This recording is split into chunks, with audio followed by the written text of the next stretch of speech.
कर्पूरगौरं करुणावतारं संसारसारं भुजगेन्द्रहारं सदा वसन्तं हृदयारविन्दे भवं भवानी सहितं नमामि भवं भवानी सहितं नमामि।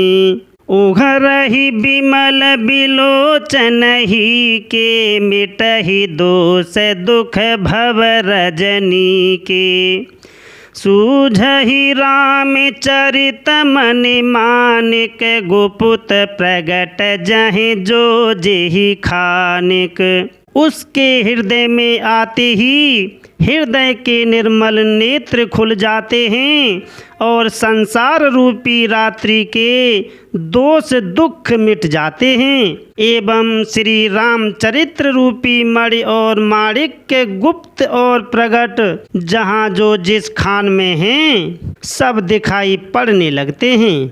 जथा सुअंजन अंजिद्रग साधक सिद्ध सुजान कौतुक देखत शैल बन भूतल भूरि निधान। जैसे सिद्धाजन को नेत्र में लगाकर साधक सिद्ध और सुजान पर्वतों वनों और पृथ्वी के अंदर कौतुक से ही बहुत सी खाने देखते हैं।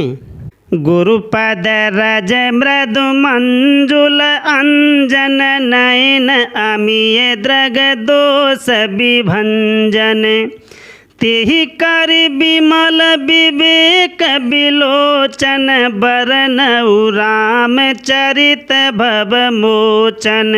श्री गुरु महाराज के चरणों की रज कोमल और सुंदर नयनामृत अंजन है जो नेत्रों के दोषों का नाश करने वाला है। उस अंजन से विवेक रूपी नेत्रों को निर्मल करके मैं संसार रूपी बंधन से छुड़ाने वाले श्री रामचरित्र का वर्णन करता हूँ।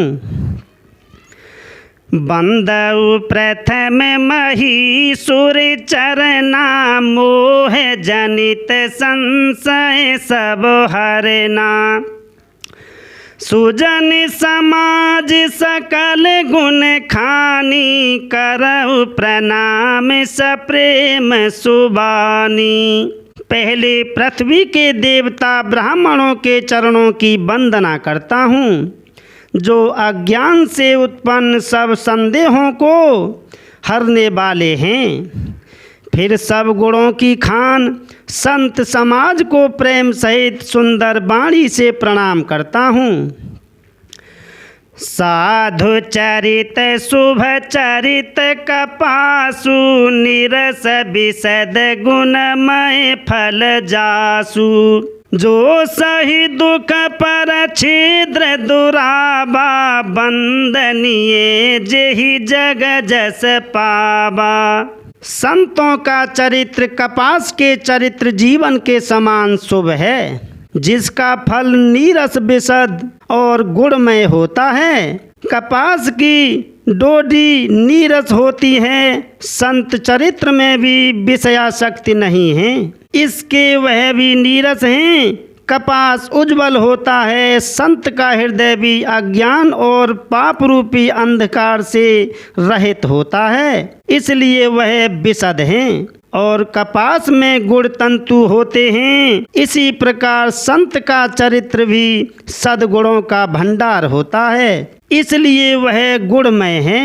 जैसे कपास का धागा सुई के किए हुए छेद को अपना तन देकर ढक देता है, अथवा कपास जैसे लोढ़े जाने काते जाने और बुने जाने का कष्ट सहकर भी वस्त्र के रूप में परिणत होकर दूसरों के गोपनीय स्थानों को ढकता है, उसी प्रकार संत स्वयं दुख सहकर दूसरों के छेद्रों दोषों को ढकता है, जिसके कारण उसने जगत में वंदनीय यश प्राप्त किया है।